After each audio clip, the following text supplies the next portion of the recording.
શું તમે ધોરણ 10 પાસ છો? તો આ ભરતી તમારા માટે છે. ધોરણ 10 પાસ ઉપર ઇન્ડિયન નેવીમાં ભરતી આવી છે. તમે ધોરણ 10 પાસ અને પ્લસ આઈટીઆઈ કરેલું હશે તો તમે ઇન્ડિયન નેવીમાં ફોર્મ ભરી શકશો. ઘણી બધી અલગ અલગ પોસ્ટ છે. અમુક પોસ્ટ છે એમાં ગ્રેજ્યુએશન માંગે છે, અમુક પોસ્ટમાં 10 પ્લસ આઈટીઆઈ છે, અમુક પોસ્ટ એવી છે કે જેમાં 12 પાસ પણ માંગે છે. તો અલગ અલગ પોસ્ટ છે, જેમ કે ડ્રાફ્ટમેન છે, ટ્રેડ્સમેન છે, સ્ટાફ નર્સ છે, ચાર્જમેન છે, એવી અલગ અલગ પોસ્ટ છે જેની ક્વોલિફિકેશન પણ અલગ અલગ છે. એ બધું પીડીએફમાં જ મેન્શન કરેલું છે. એક વખત તમે ત્યાંથી ચેક કરી લેજો. અને તમારે ફોર્મ ભરવા હોય તો ફોર્મ ભરવાની શરૂઆત છે 5 જુલાઈથી થઈ ગઈ છે.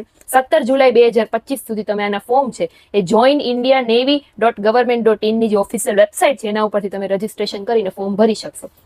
એજ લિમિટની વાત કરીએ તો 18 થી લઈને 25 વર્ષ સુધીની એજ લિમિટ છે. એ પણ પોસ્ટ વાઇઝ અલગ અલગ એજ લિમિટ એમાં આપેલી છે. અને કેટેગરી વાઇઝ જે છૂટછાટ મળે છે એ અલગથી. હવે વાત કરીએ એક્ઝામ પેટર્નની, તો એમાં સૌથી પહેલા તમારી 100 માર્કની કોમ્પ્યુટર બેઝ ટેસ્ટ લેશે, જેમાં maths, reasoning, English, general knowledge, science એ બધા સબ્જેક્ટ છે એમાં તમારે આવી જશે. પછી અલગ અલગ પોસ્ટ હોય તેમાં જેમાં પ્રેક્ટિકલ ટેસ્ટની રિક્વાયરમેન્ટ હોય તેમાં પ્રેક્ટિકલ ટેસ્ટ લેશે. પછી ડોક્યુમેન્ટ વેરિફિકેશન થશે, પછી મેડિકલ એક્ઝામિનેશન. એ રીતની આખી એક્ઝામ પેટર્ન લેશે ને પછી એના ઉપરથી મેરિટ બનશે.